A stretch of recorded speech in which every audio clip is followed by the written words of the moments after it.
Good morning, colleagues, for this third webinar on the United Nations Development Assistance Framework. After a general introduction 2 weeks ago and the looking at UNDAFs and crisis and complex country situations, we are now having a third webinar on UNDAFs and high middle income countries, and we are very pleased to have the resident coordinators of Botswana and Costa Rica present. Today we also have the resident coordinator of Jordan present, who was until a couple of weeks ago was also the resident coordinator in Botswana, who helped developing the UNDAF there. So we will be having quite some interesting presentations. And before I give the floor to Dan Seymour from UN Women, who's a co-chair of the UNDAF task force, just a couple of practical issues. If you have a question, you should see somewhere on your screen a block where you can add a question. You can do that as of now. We will be first listening to the plenary presentations, and then we will be reading out the questions one by one for all the participants. So don't hesitate to add your questions there. They will come directly to us. And with that, let me just give you the floor to Dan to give his introductory remarks. Dan, the floor is yours. Thank you very much, Frederick. Can I just check you can hear me okay? We can hear you very well. Excellent. So I just wanted to say a few quick words to welcome the colleagues, and also just a little context before we go to the, I think, the very strong list of speakers that we have to talk us through this. I think, as everybody is aware, the new UNDAF guidance that was approved in February is significantly different from the prior UNDAF guidance from 2010. And that's unsurprising because, of course, it responds to the 2030 agenda, which in itself is very different from the agenda of the Millennium Declaration and the MDGs in a number of ways. Now, in the context of this specific discussion about application in high middle income countries, I think there are a few things I wanted to flag just to put in your mind as you listen to these presentations. The first is that, of course, the 2030 agenda is emphatically universal. It is an agenda which explicitly addresses the situation in all countries, and it is designed accordingly. And that very much is reflected in the new UNDAF guidance. There is no preferred country context to which the UNDAF guidance applies. It is for all contexts, including those of high middle income countries, which I think we all know are sometimes considered the lower priority of some of the development entities. Second, very early on in this process, I think back in 2015, we had, right at the start of working on the new guidance, a meeting here in New York where we were joined online by Robert Piper, who's the Deputy Special Coordinator for the Middle East Peace Process in the RCHC for Palestine. Robert said, as we go into this process of figuring out what the UN is in the context of the 2030 agenda, we have to position our brand as the inequality people. In other words, as the organization which is not about, not on the territory, I guess, of the World Bank or other major development players, but is specifically laser beam focused on inequality.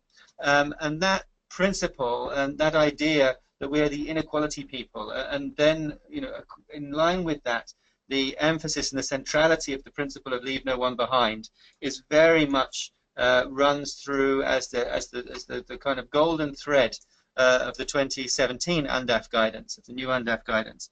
And that really, I think, in the context of high middle income countries, and when we look at the role of the United Nations, inequalities in those contexts are so central to the role of what we do and the sorts of development trajectories we try to promote in line with the norms and standards and human rights standards and others that we've been tasked to promote. So, I think that's really very, very key. A couple of other things quickly. One is that there is this strong emphasis also among our programming principles of the new UNDAF on resilience. I think in high middle income context, particularly in an era of climate change, climate-related disaster, that's something that we can pay attention to. There is also an interesting section which I recommend to you to take a look, and which we have also companion guidance coming on, a shift from funding to financing. This is saying that as the UN, we have to ask ourselves not how do we raise the money to pay for the things we want to do, but how do we use our money to ensure that the things we want to happen are financed? How do we think about money, not only in terms of the money that we have in our bank account, but all of the money that comes together to achieve development results under the SDGs? And that's a shift in thinking and requires a lot more sophistication and understanding the way that all different sorts of avenues of finance and forms of finance at national level operate together to achieve results. And so in that context, of course, in high middle income countries, where you have significant resources in the private sector, in the government budget and so on, and that fiscal space that we have, that becomes really, really central as well to our thinking, and that's reflected again in the new UNDAF guidance. Lastly, the new UNDAF guidance places a much greater emphasis than the previous guidance on the CCA and on the UN having a mandate-based assessment which it stands by as a contribution to the national discourse in terms of the politics, the economics, the overall development trajectory of the country. And I think it is very, very important, in particular in high middle income countries, that we make that investment as the UN in CCAs that the whole UNCT stands behind, and which really articulate the UN's role, perspective, and unique sort of take on the development situation, and again taking us back to Robert's idea that we are the inequality people. So let me leave it there. I just wanted to give you that chapeau into the discussion. And with that, because I know our time is limited, I'd like to invite Alice to talk to us about the experience in Costa Rica. So Alice, over to you. Yes, good morning or good evening or good afternoon to everyone. Thank you very much for the time. And I'm going to go directly into the presentation around Costa Rica.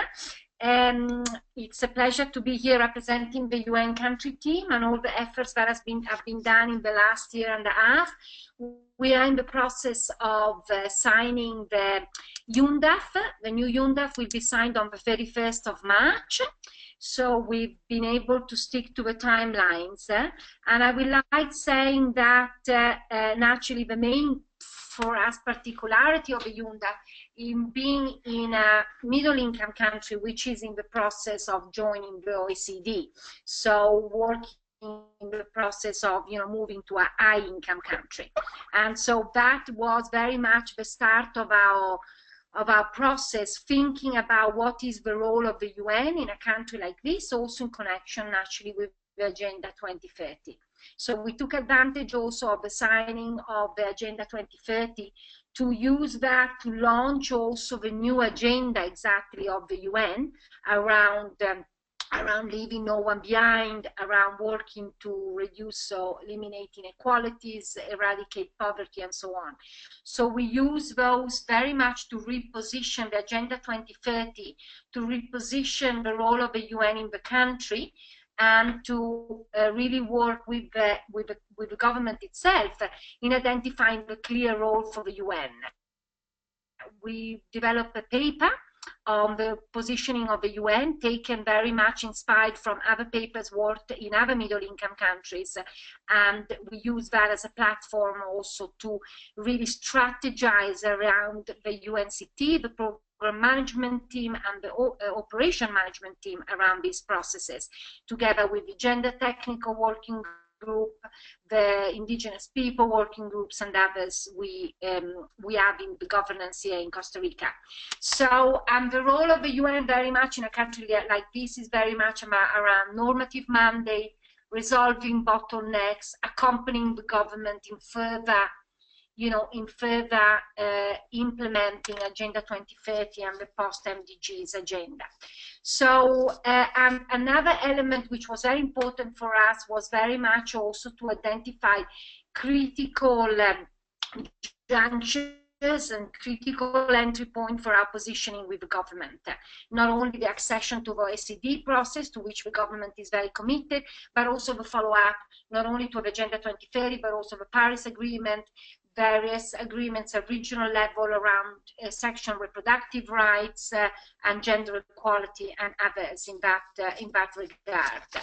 And we took a very participatory approach because we said we would go very much together with the awareness around the Agenda 2030 and building a very strong platform at national level to ensure that all stakeholders feel that the Agenda 2030 and the SDGs are theirs and their responsibility.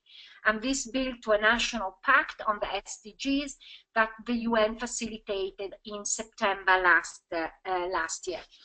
So there was a lot of work together with the government. I mean, I think in a middle or high to middle income country like we are, it is very important to make sure that every step the government and the key line ministries are with you and are following the thinking of the UN, and not only following it, but really thinking that it's owning it.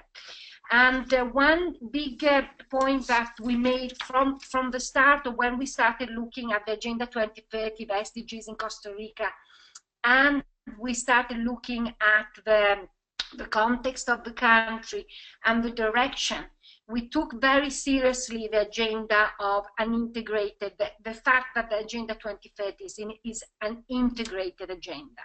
And it shows a multidimensional approach of development. This in particular gave us a very clear message that we should not go by thematic areas for the UNDAF, but we should go around strategic areas. And we built, in fact, our UNDAF around 3 pillars.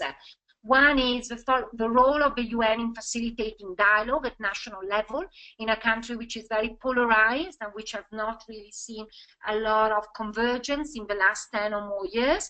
So really strengthening the capacity for national dialogue and reaching agreement, which is the follow-up to the national pact I mentioned.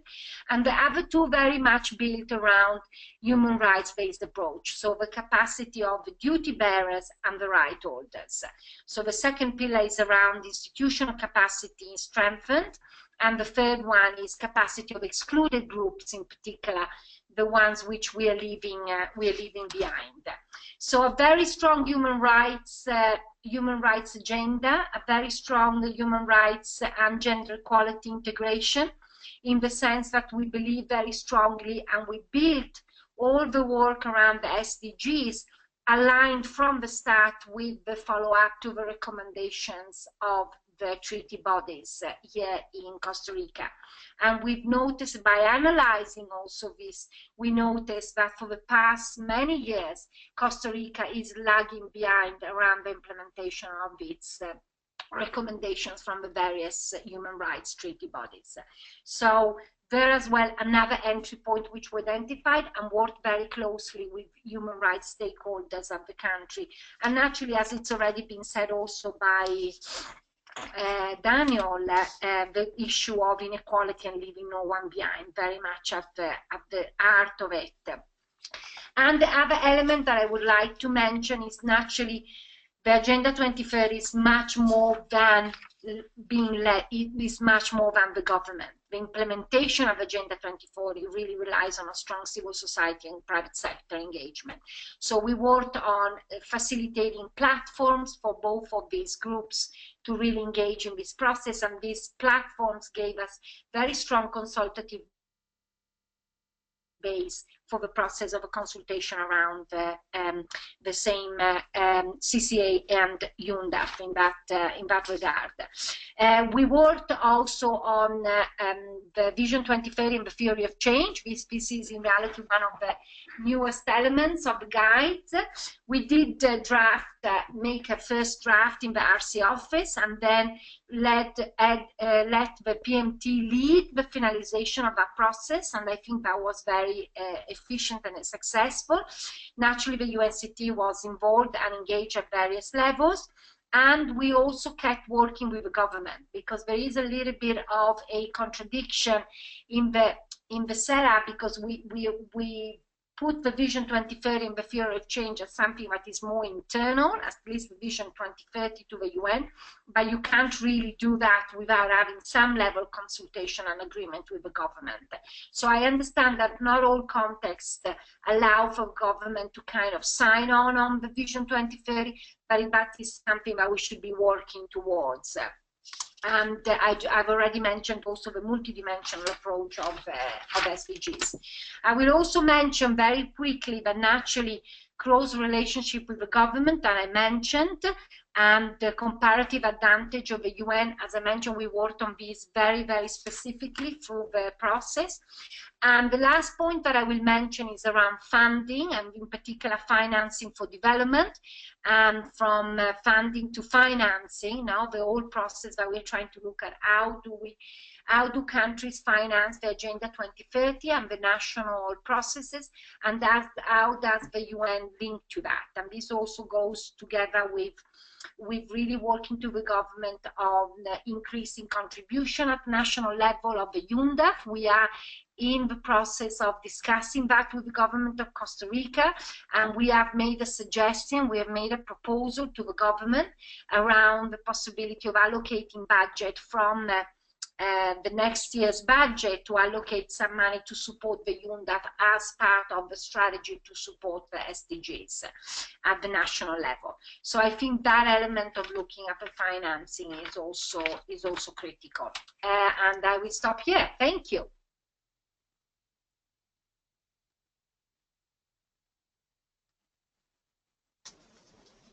Thank you very Alice, much. thank you very much.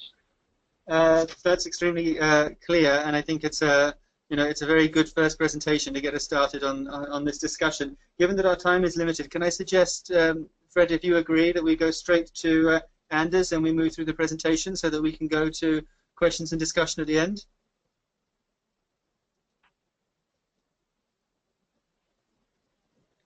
Yes, we're just we are going to start with a small video from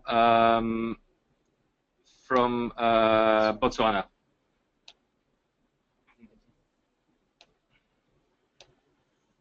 Share screen. Sure.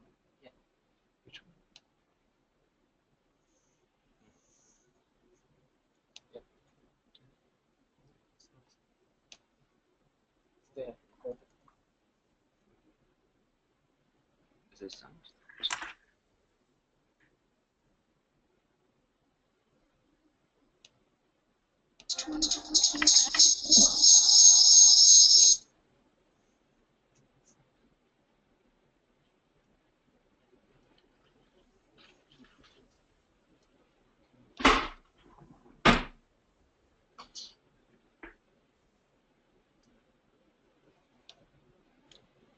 There is no sound.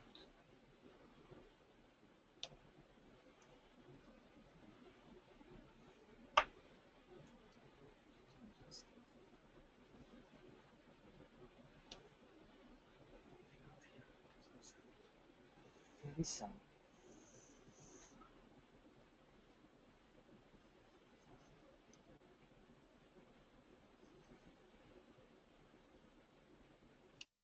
Muted.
Hi, apologies for that. We will share with you the video link later. There was some technical problem. You probably did not hear anything, but I propose that we listen to Anders now, and then to Jacinta, who will give their experience in Botswana. Anders, the floor is yours.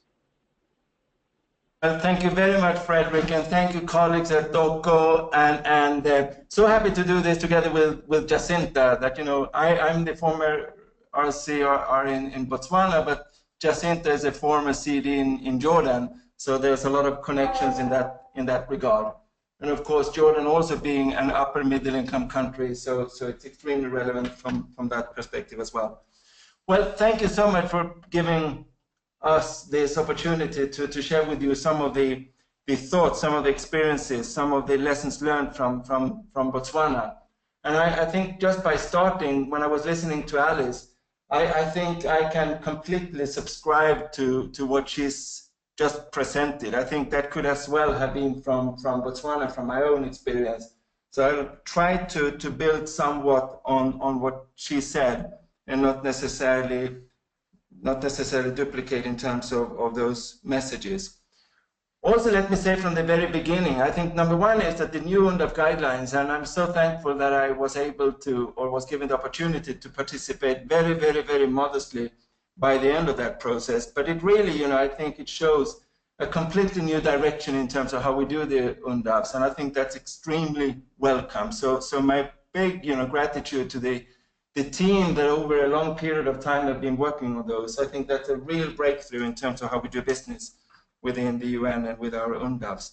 While that is said, I think it's also very, very important to keep in mind when we speak about the UNDAFs, and there's a Freudian slip, if you allow me to say, or to put it that way, in my slides, where you will see actually one specific agency being mentioned and its country program. And that's almost deliberate, because I think we have to be very, very mindful constantly that whatever we do at the UNDAF level, and whatever, level of sophistication we have at the UNDAFs, it's of absolutely no value whatsoever if it's not really then taken on board by the agencies in their country programs, whether or not it's called CPDs or anything of that nature. So one of the upfront big lessons learned for me is really that when we work on the UNDAFs, we then simultaneously have to work with the agencies in terms of their country programs. And to not only this word aligning, it's beyond alignment, and I'm going to come to that. But we really make sure that's where the rubber hits the ground, I think is the expression, and that's where we have to focus so much. So the beginning of this one from Botswana is pretty straightforward. We speak upper middle income countries, and this is just a number of those specific things that we have had in Botswana that, so to speak, prompted us to move forward. And nothing of this is specific to Botswana. I think actually many middle-income countries have very much of the same. And of course, Botswana, I was so happy that Robert had launched this, that we are the inequality people. That's a one-liner that I will use many times from now. I think that's precisely what it's all about when you work on MICs. That, like in the case of Botswana, it was claimed to be one of the 5 most unequal countries in the world. This is really, at the end of the day, what it's all about when we speak about the substantive things. So that's not really so much to develop on so much further. You can take the next slide, Frederick. Now, so really what I think was the lessons learned in that regard, or what we did in Botswana, was to really sit down, and we made it very clear, and I think there's a lot of parallel thinking from the Costa Rica example, to be very, very clear about, I think it's 3 things. And this is so basic, but really think through, how can we be relevant as the United Nations at the country level in an MIC? Number 1 question. And linked to that, how do we add value? And then thirdly, of course, looking at our comparative advantages, and be very clear about what is it that makes us, and this is the terminology that we so often use, what is it that really will make us, we call it fit for purpose. So for me, we are in a situation, we know very, very well that in the middle income countries, the financial envelope that we bring as a UN is absolutely negligible. it's nothing. And Jacinta, I wish you all the best in terms of raising resources, but whatever we do, we always, as the United Nations, going to be very, very small in comparison to all other resources and sources of funding available, and particularly domestic sources. So it cannot be about the financial envelope. It's just impossible. We have to stop thinking money in this country context. We have to start thinking completely different. And for me, at least, when I've been working now in Botswana, and I'm in an MIC for the last 5 years, and now I take on Jordan, you know, I claim, and this is very, very personal, but I claim that it's not least in the MIC context where the United Nations is potentially most relevant, because this is where really the comparative advantages of the UN come to its best, when it's really about the question about technical competencies and how we can help countries make best use of their domestic resources, and how we can really be that development partner of choice that we are speaking about. But I think what we did in Botswana that for me was so important, and before I kind of flag those, I think everything when we speak about developing quote-unquote innovative UNDAF, that builds on the assumption that you have your country team on board. So that from day one, you cannot just walk in and start having a progressive UNDAF process if you haven't built your country team, and that you have that common vision at a very high level possibly, but that you're really in there together to make something happen, and that you're prepared to do things somewhat different.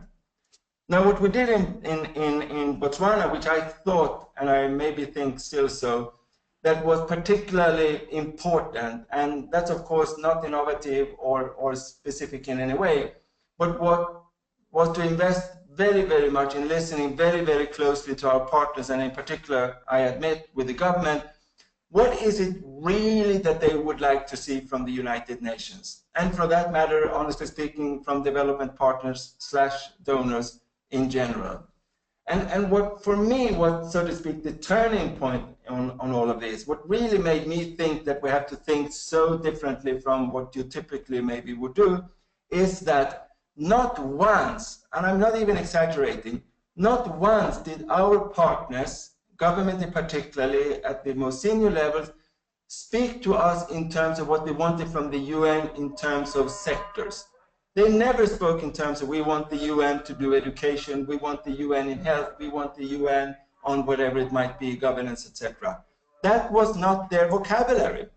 And I think that was somewhat, you know, hey, wait a minute, we must also take this into account and start looking very seriously at what is it then that they really want. Now, the Botswana response to this one was what we then came up with, and what you eventually will see when we come to the final slide. The first thing they were said to us very, very clearly was, and this is what you have in one of the boxes in the red box, in the red, whatever that is called in English, triangle kind of thing, that we know that we are very bad in terms of statistics, M&E, getting the information right, etc., and we acknowledge that this is absolutely critically important in order for us to make the right decision. We today, and that was in 2016, we today acknowledge that we are making policy decisions based on outdated information. That's just not the right way of doing things. So that came forward loud and clear. We want the UN, and we believe the UN has such a comparative advantage in that area to work with us on M&E. The second one was very clearly in terms of policies and strategies, something that typically the UN has been doing for a long period of time, quite successfully, but they're also saying, we value this support. We know this is something that is very, very important, and we would like you to continue working with us on this one, and that's a second area. And the third area, which is in the case of Botswana, and I think that Jacinta can corroborate that, is that while we then say that we have these phenomenal policies and strategies, we also know that we are just not up to it when it comes to move from policy strategy into implementation. We seriously want the UN to work with us generically across sectors on what is it that makes us not able to implement our policies, despite us having the commitment, the willingness, and all of that to actually make it happen.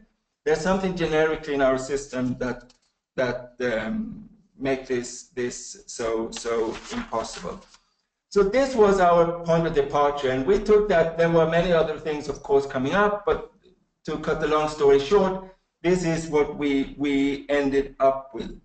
So in the Botswana UNDAF then, or what is in Botswana now called the United Nations Sustainable Development Framework, or Partnership Framework, that was that these 3 building blocks will then be turned into the outcomes.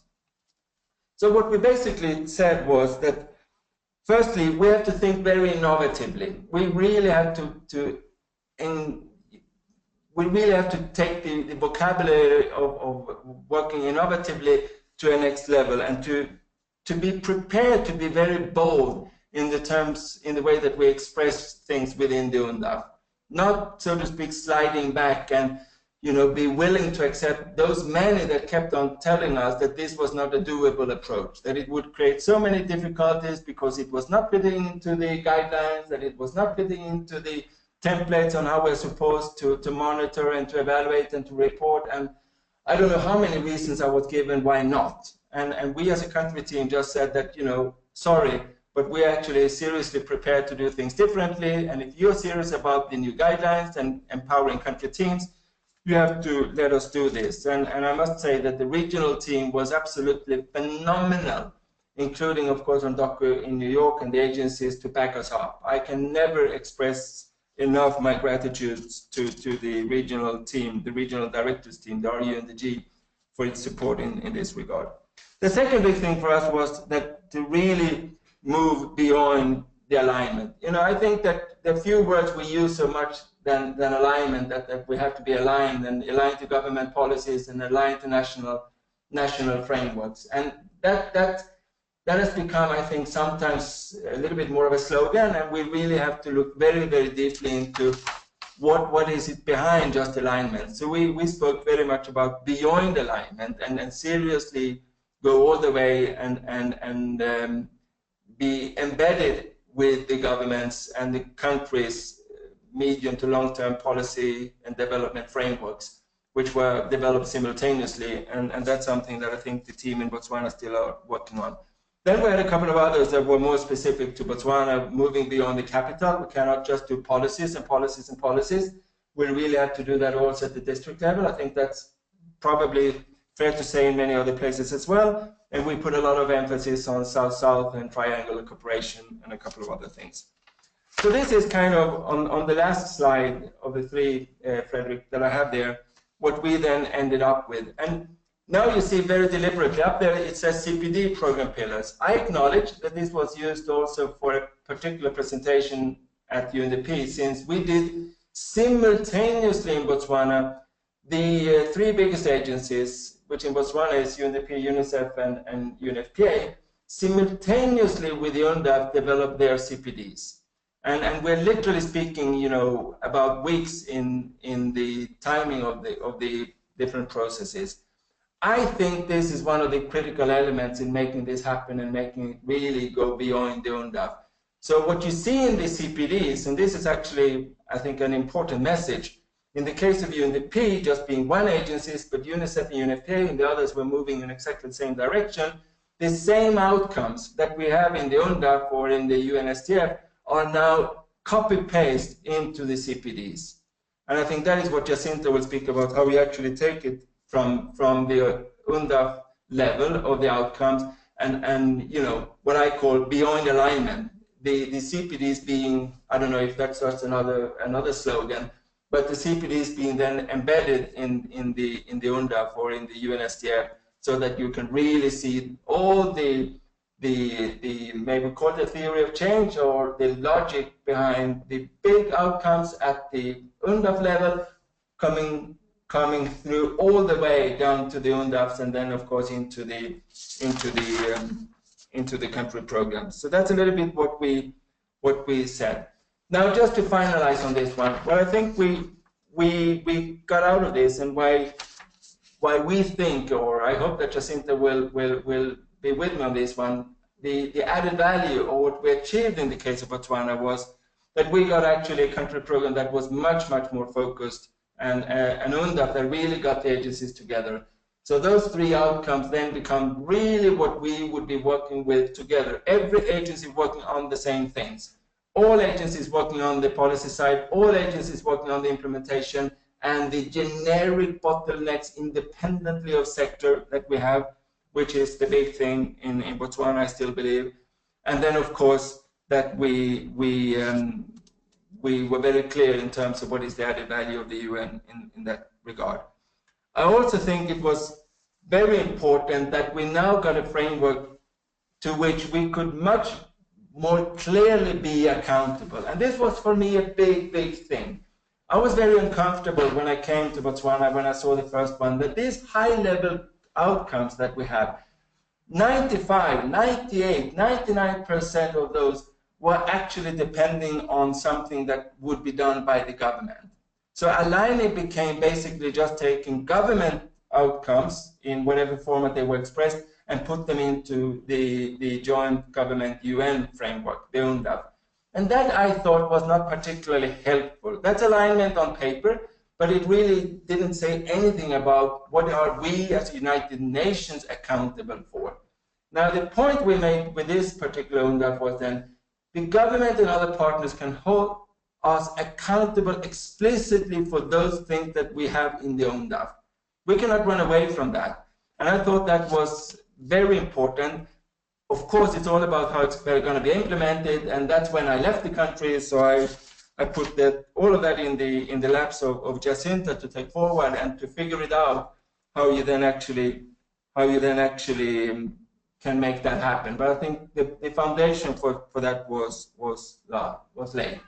And then I think at the end of the day, for me, the big thing was that we, at the end of the day, had a country team in Botswana where every single head of agency stood up and said very strongly and clearly that they own this framework. I didn't hear one that actually did not feel comfortable with it, although everyone acknowledged this is going to be challenging, this is going to be difficult, this is different from what we have done in the past, but there was such a commitment to actually make it happen. So I left Botswana not that long ago, just a couple of months back, very happy to see that the country team was so strongly behind what I think might be a way to look at the role of the UN in upper middle income country, at least in Botswana.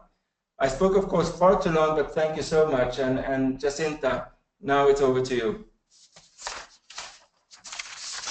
Thank you, and good afternoon to everyone.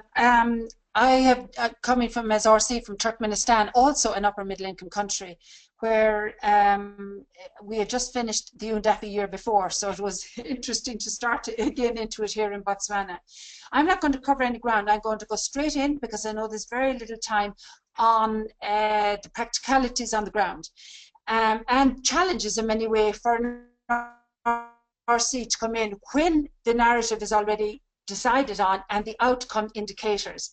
So my role was in the last 2 months is to work with the UNCT to see how can we translate the outcome, meaning the indicators that was there, into outputs and a 2-year work plan.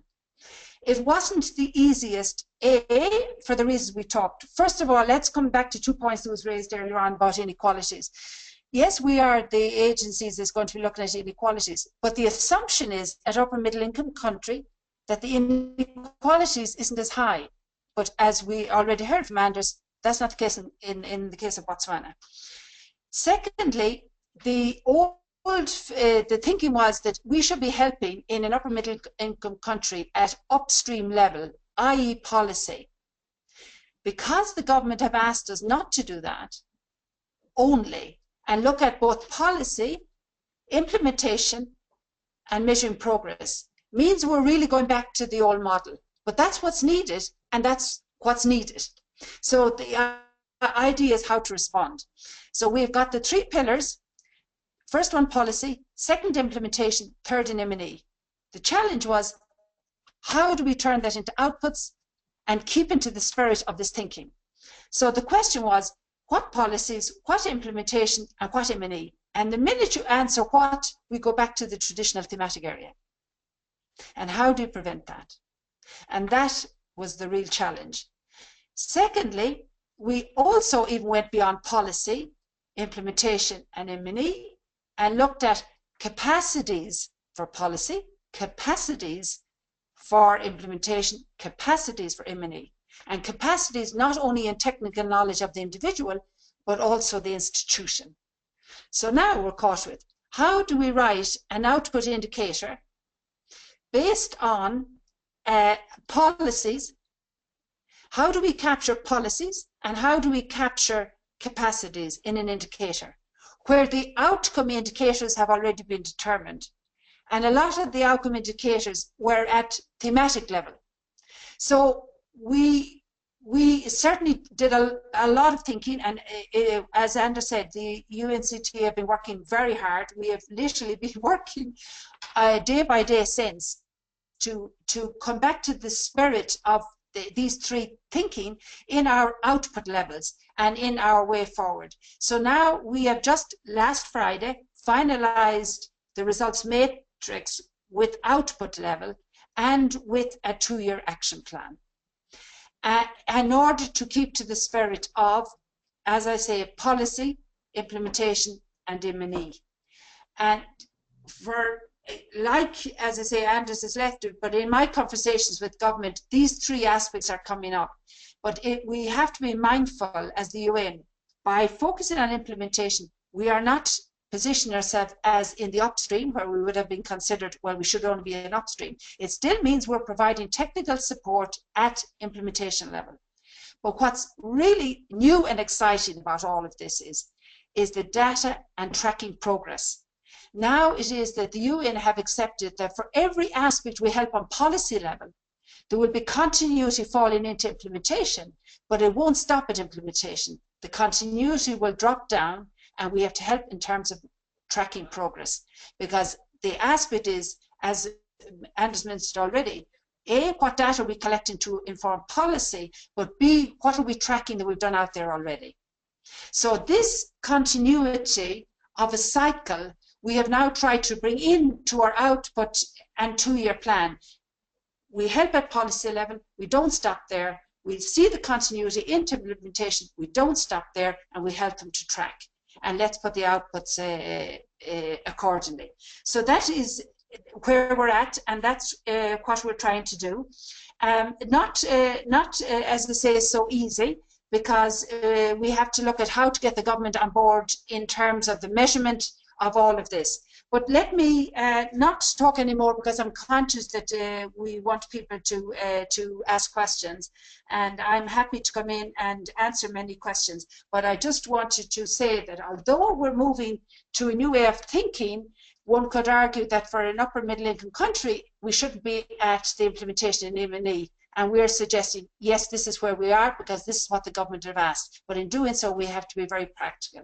And I would stop by asking DOCO, going forward, we have to look at how to help develop indicators when we talk about a generic policy, or we talk about capacities. We used to talk years and years ago about capacity development, but we don't use an indicator of capacity. We use an indicator of the output of that capacity. Like an example, maternal mortality rate. That's an output of the capacity, but not the capacity itself. So I think going forward, it'd be very useful for DOCO to have the conversation, and I'd be happy to be part of it. How do we get indicators that talks directly to policy without getting thematic? And how do we talk to capacities without getting thematic? On that, I'll stop and I'll leave it open for questions. Thank you. Thank you very much, Anders and Jacinta. That's great. So I believe now we have a space here for questions. Colleagues, you should put the questions into the chat window, which you should be able to open as part of the webinar software. And I think, Frederick, you'll be in charge of fielding the questions and passing them around. So, Frederick, over to you. Yes, I will ask the questions. If the colleagues also can just mention the country they are working in, that might also help the presenters to give a little bit of background.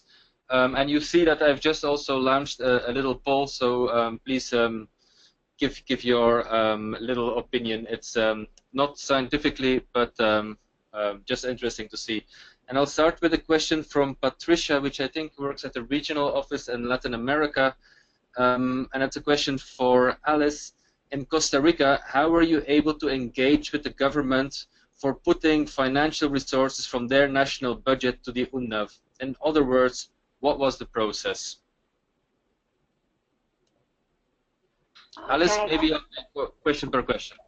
Yes, yeah, no, thank you. And good morning again, and very interesting to listen to the presentation of my colleagues as well. Now, in terms of the funding, we have not finalized it yet. We are in the process. So when we started practically working around the SDGs, the Agenda 2030 and the UNDAF, we started making direct reference to the Addis Ababa agreement, and in particular to the responsibility also of the country to identify resources to support. So we started then a tripartite discussion with the Ministry of Planning, Ministry of Finance, and Foreign Affairs. And we started practically presenting this idea as part of the new positioning in the international cooperation agenda. And we have reached now the point where there is an agreement with the three parties, and now we need to work on the details. So it will not be as part already agreed in the UNDAF, but it will possibly affect the first years of the work plan, which we are now going to start once the UNDAF is signed. So that is the process, is working together with the three. So we started practically identifying a leader within the three line ministries, and the leader was in the planning ministry, and that we worked at the vice minister level, not at the minister's level.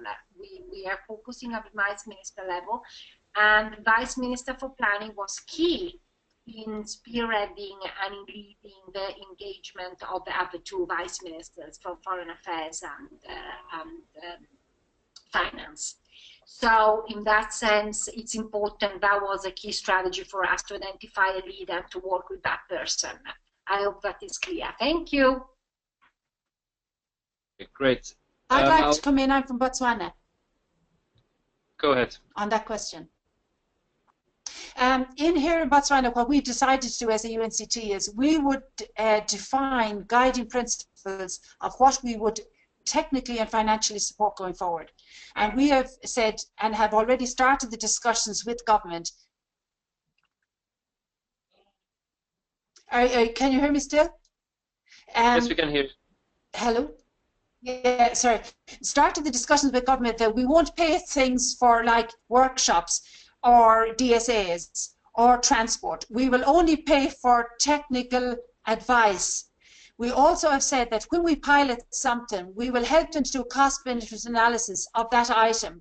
And then if it's demonstrated to be worthy, they will be doing the upscaling.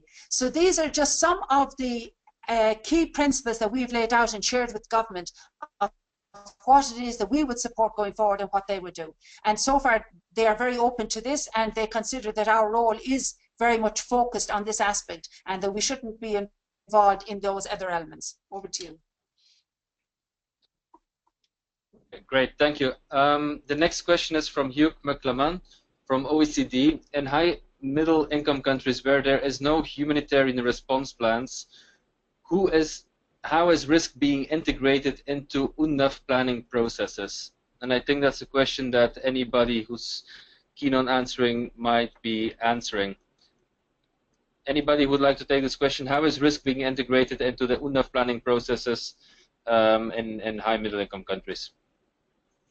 Okay, so shall I start? Alice, yeah? Sure, go ahead, Alice.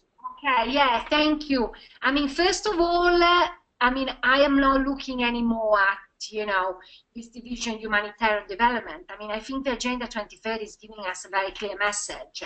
The integration of the agendas. There is still huge challenges and huge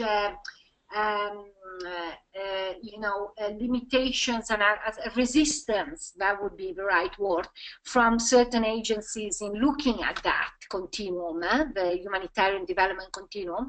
But I think it's critical. So in a country like Costa Rica, this applies very well. We have very huge regular emergencies of different kinds, mainly human-made.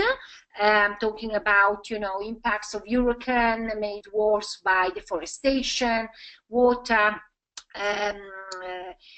dry season. I mean, all of that, and we also had, the big element last year of migration, irregular migrants, so mixed migration flows. And passing through and getting stuck in the country. So we had the various elements, and we made sure that all of those were integrated very strongly across the areas that we're working. So in the 3 strategic priority areas, we've put indicators around that and risk management across the UNDAF.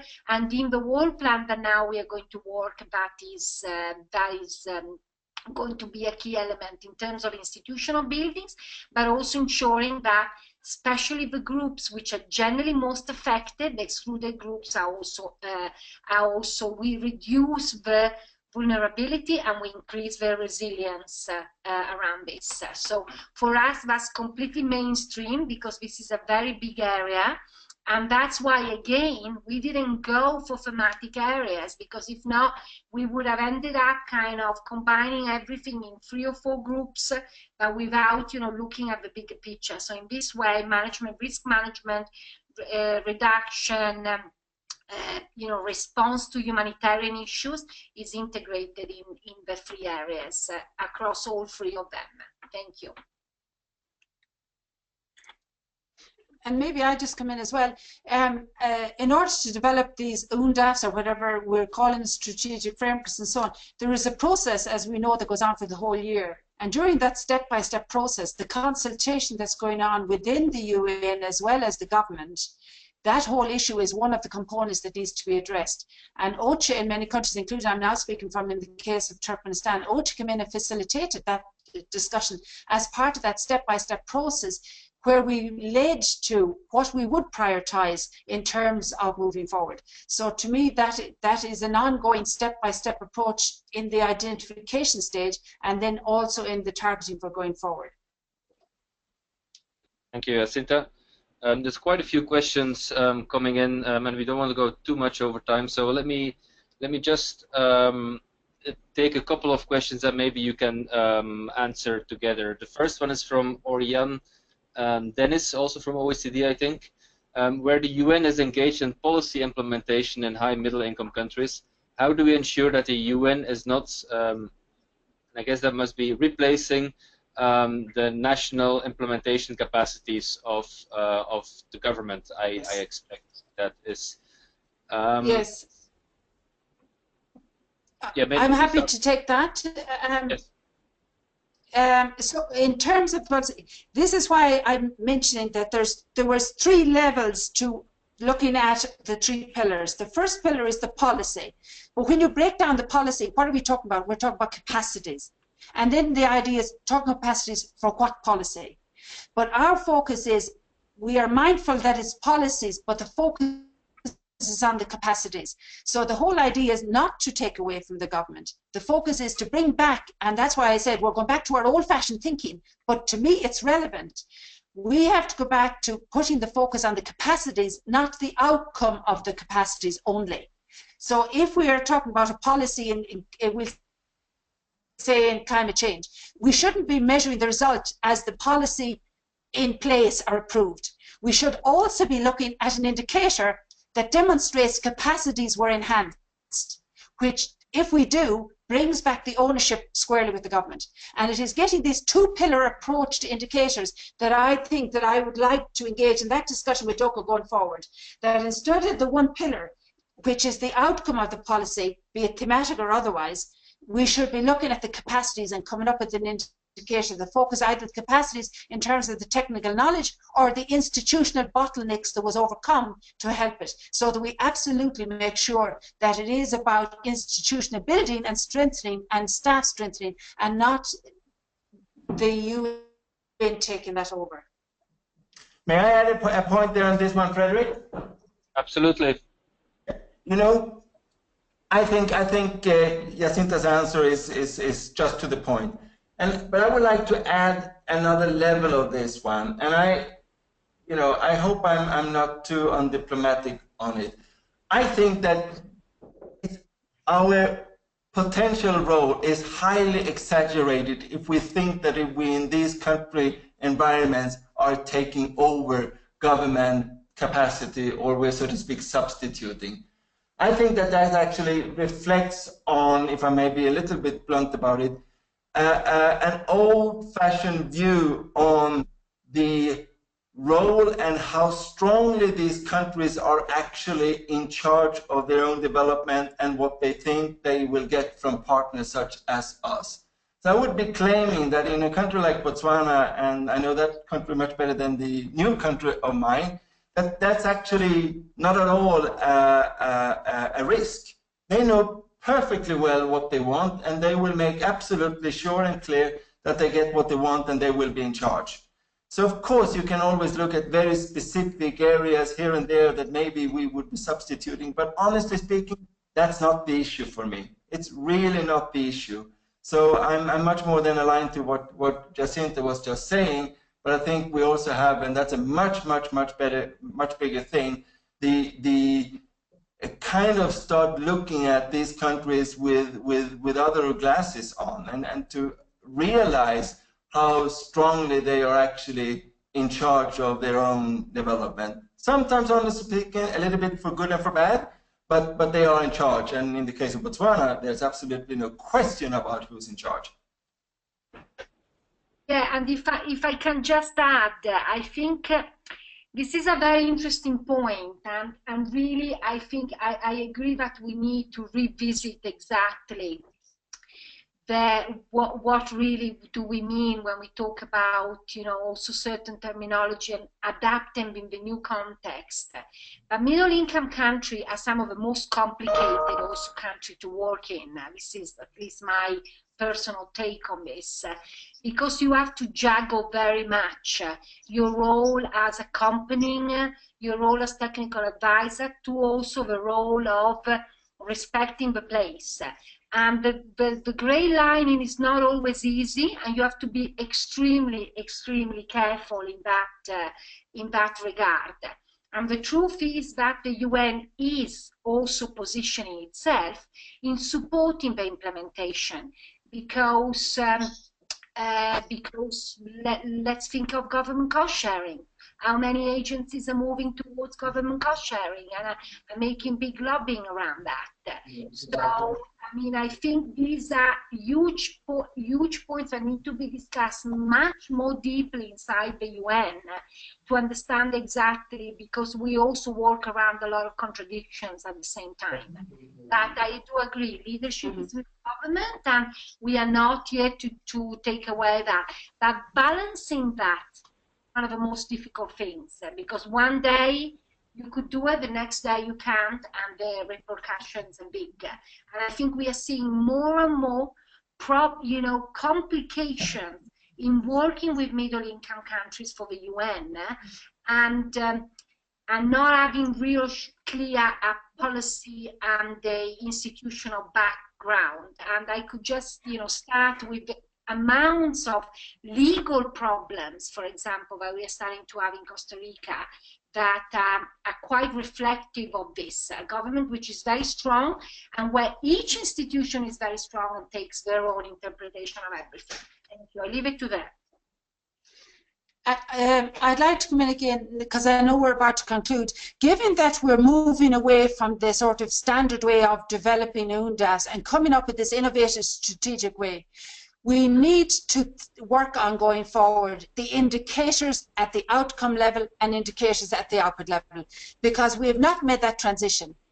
A lot of the indicators is still at thematic thinking. So I'm sorry I'm repeating this, but I see it's so important having on ground here. We need to work, and I'd be happy to do that, work with DOCO or whoever else to look at outcome indicators and output indicators that reflects this new innovative thinking. and welcome to the United Nations Office of Geneva audio conference system. Hello? Jacinta, can you still hear us? Yes, I can. Please. Okay. Can you hear what I said? Yes, Yeah. I think we just lost you at the end, but your point is very well noted. And maybe just in the interest of time, let me ask like maybe 2 or 3 more questions. First question is from Francisco from Mexico. As a high middle income country, the UNDAF definition goes through a process of identification to avoid silo thematic thinking in the government. In your experience, what could be done from a UN perspective? Anybody would like to take this question? But I think, Frederick, that's a little bit, now with all due respect again to guidelines, but guidelines are guidelines, right? So the big takeaway that I have from the new approach by DOCO, if I put it like that, on the guidelines, is actually the empowerment of country teams to develop these UNDAFs in the way that they find suits best the country context. So that I think is, for me, a little bit of an umbrella on this one, that we don't get kind of straitjackets into these guidelines. We really see what fits best. Now, more specifically then, how to avoid silos, I think my response, and Jacinta, please provide your view on it, is precisely that you start with the very open questions in terms of what is it really that you, in this particular case, need as a government and you think that you can get from the UN. It's much more open. For me, it's not starting already possibly to have the conversations by sector or something like that, which typically I suppose we may have had in some cases. And that's when I think we may get responses that are very different from what we expected. And maybe that would be my concluding, and I have not much more to say on this otherwise, that the examples from Botswana, they are for me, they may not at all fit other country contexts. They may not at all be relevant to Costa Rica or to colleagues in South Africa or in Mexico. But the point I think we're trying to make very much on this one is the tailoring of the outcomes in terms of what we specifically think are needed on the ground. And that it is also allowed to make them in a way that typically would have been looked at as outputs and more means to achieve something rather than end goals in itself. And that for me was, so to speak, the shift of thinking that might have been interesting in the case of Botswana. And if I get it right from Costa Rica, very similar there. That I think is what is new fundamentally, not necessarily the way the outcomes were phrased. They can be phrased in many different ways and possibly better than what we did in Botswana. Thank yeah, you. And if I can just quickly add on that point about shifting also the thinking in the government, find a champion in the government. That's what we did. We found and we kind of helped the champion to become a champion in the Ministry of Planning, and to bring this multidimensional approach in everything. And things are starting to little click. But the question is the UN and are the UN representatives sitting on the UNCT really able to take this challenge? Are we really making sure that all the headquarters are really directing the people in this regard? And my answer is very clear, no. Thank you. Yes. Yeah, and I'd like to come in on that point as well. The first thing we have to acknowledge is if we really want to listen to the government, then we have to give it time. We have to commit to time. And not only do we have to have the heads of agency to commit to time, their teams who are going to be involved in the implementation needs to be on the same wavelength. And that we have to get our own house in order at the same time, because we have two roles in every country. We help the government to implement what they have prioritized, but we also advocate to a government to implement what they have not prioritized. And we have to get our own house in order ready in order to be able to do that. Great. Let me just ask the last 2 questions, and I'll ask it as one question. It's from Gonzalo from Uruguay and Noloyiso from South Africa. and they're asking, it's a bit a similar question from Gonzalo. It's in high-income country context, UNDAF develops some outcomes that are at a high level of abstraction. So we have a few of them, and all UN entities feel comfortable under a common umbrella. But at the same time, we want to be very precise about measuring our specific contribution. How do you deal with this attribution dilemma? And I think that's already a little bit answered by Cinta on the indicators. Yes. And Noloyiso was Yeah. asking Yes. also Yes. about attribution versus contribution at the outcome level. If we're using, if we have strategic priorities that are not thematic. And she says, perhaps the question is more related to upstream and downstream intervention and how upstream policy intervention can be targeted to ensure downstream impact. In South Africa, they're in the process of developing their UNDAF, and it would be very interesting to see how best to ensure that upstream policy interventions provides downstream impact. So maybe we can try to answer those two questions together as the last question. And then apparently we managed to get the video working, so we'll do some concluding remarks after you answer those questions. And for those who would like to see the video, we'll be able to see it. I think I heard Jacinta wanting to say something about this. Yeah, okay, maybe I'll come in on the aspect of the upstream and downstream, maybe a little on the indicators. I think for too long we have assumed that if we do upstream, it automatically have a flow downstream. I'm not convinced of that. I've worked in a number of countries now, and I believe, depending on the country, again, it's back to country context, but depending on the country context, I believe that we also have to be there at the implementation level, guiding the capacity. We make the assumption that if we help to develop a policy or a framework or a plan, it will automatically move on the train and move in the right direction. But very clearly, in the case of Botswana, they've said we have wonderful plans and frameworks. What we need is helping on the implementation. But what we're going further is saying, as a tool to help you implement, let us also help you to measure the progress and get data to influence. So in this way, doing it, we are doing the full project cycle. So that's what I would say. Again, it's very much on the country context, but I think that we have to go the full cycle if that country warrants that. I will only repeat in terms of the indicators. It's very important that we look at outcome indicators.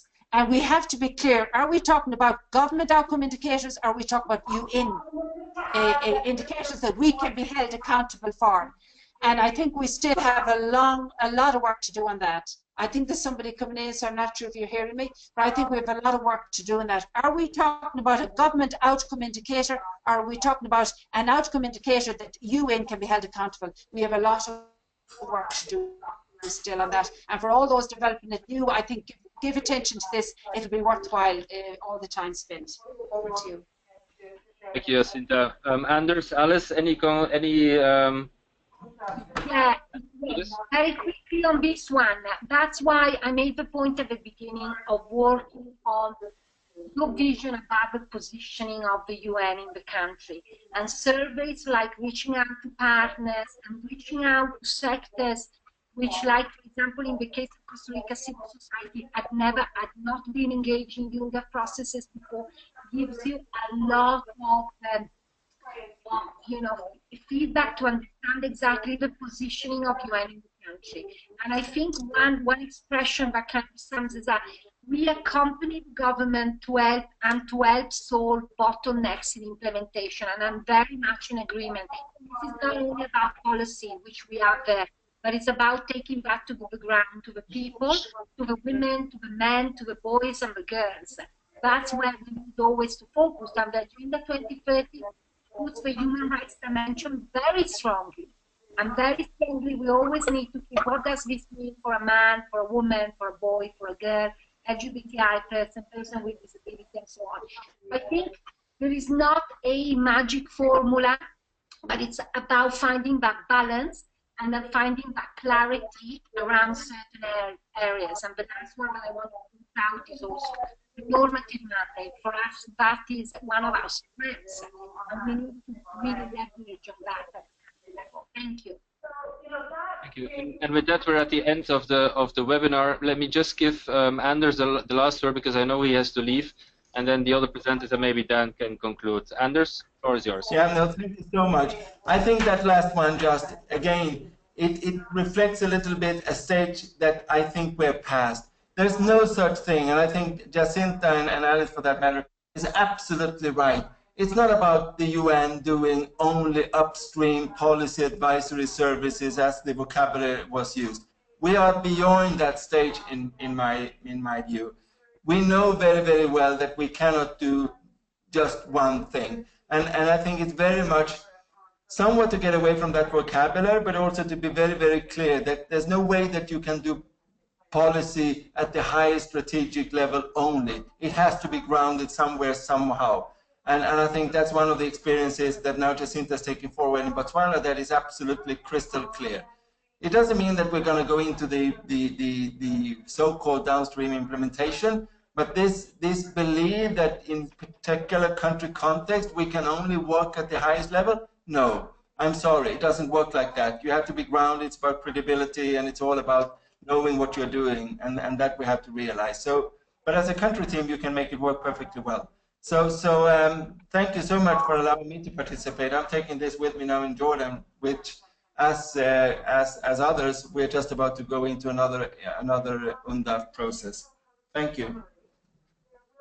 Thank you very much, Anders. Dan, some concluding words for you, and then we'll be able to show the video.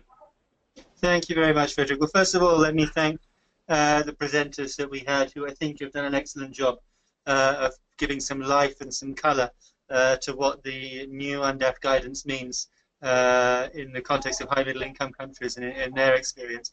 Thank you also to all the participants for taking part, and particularly to those of you who gave us the questions that helped us shape the end of the discussion, which I think was extremely helpful. And thank you, of course, to Doko for pulling all of this together in their usual excellent fashion. I just wanted to say one takeaway for me. I think listening to the presentations and listening to, in particular, the response from our colleagues to some of the questions, if there's one thing that really stands out to me, it is that this new guidance and the way that we envisage the UN working in high middle income countries and in other contexts too, in the context of the 2030 agenda, is really not business as usual. And we say that very often. That can be very trite.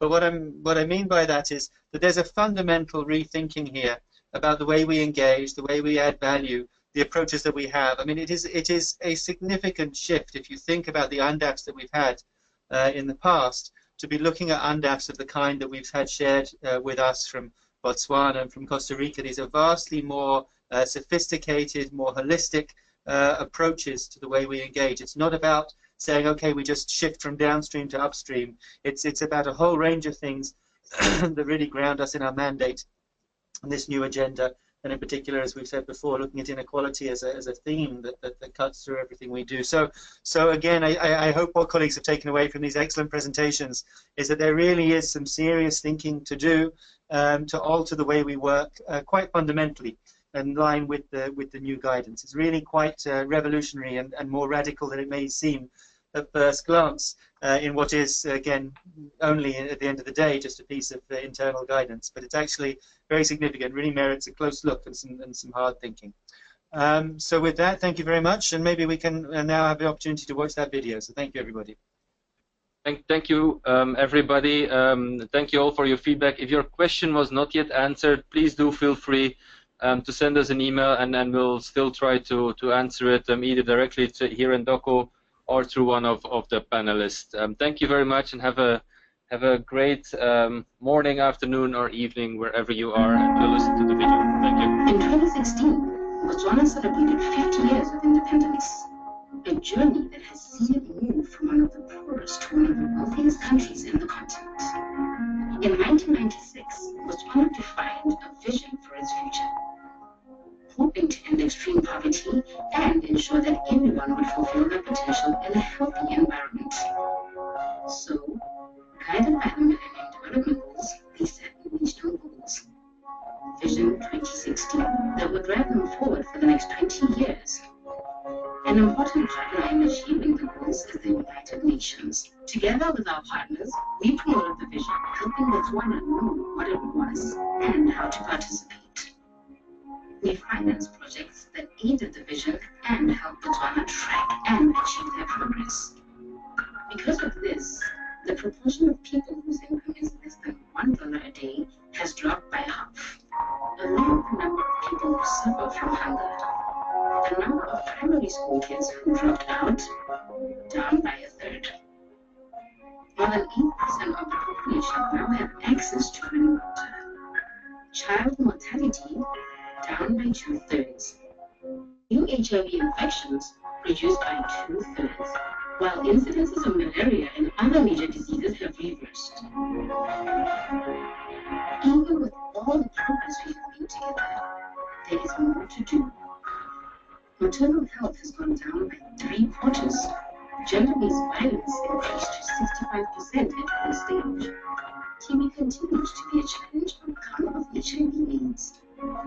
And there is concern that the skills of local graduates do not match the demands of the job market. We, as the UN and government of Botswana, think that these are important issues.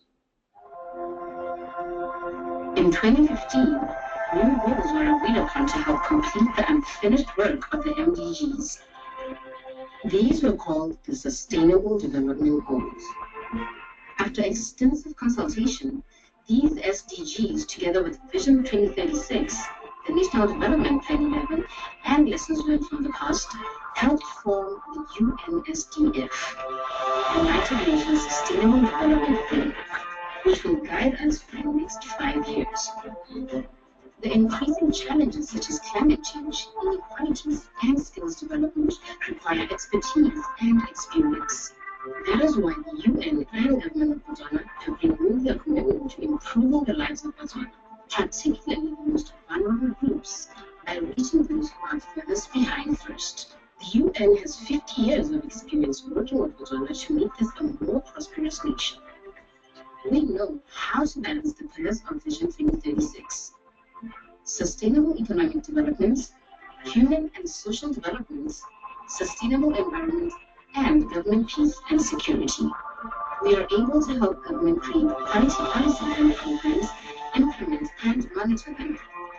At the same time, being innovative and forming strategic partnerships. We at UN believe that all of us, both citizens and government together, we can all make a significant and lasting change. We can create a sustainable future with no inequalities, extreme poverty, or conflicts. A resilient society that is safe and inclusive, ensuring prosperity for all. A country where no one is left behind.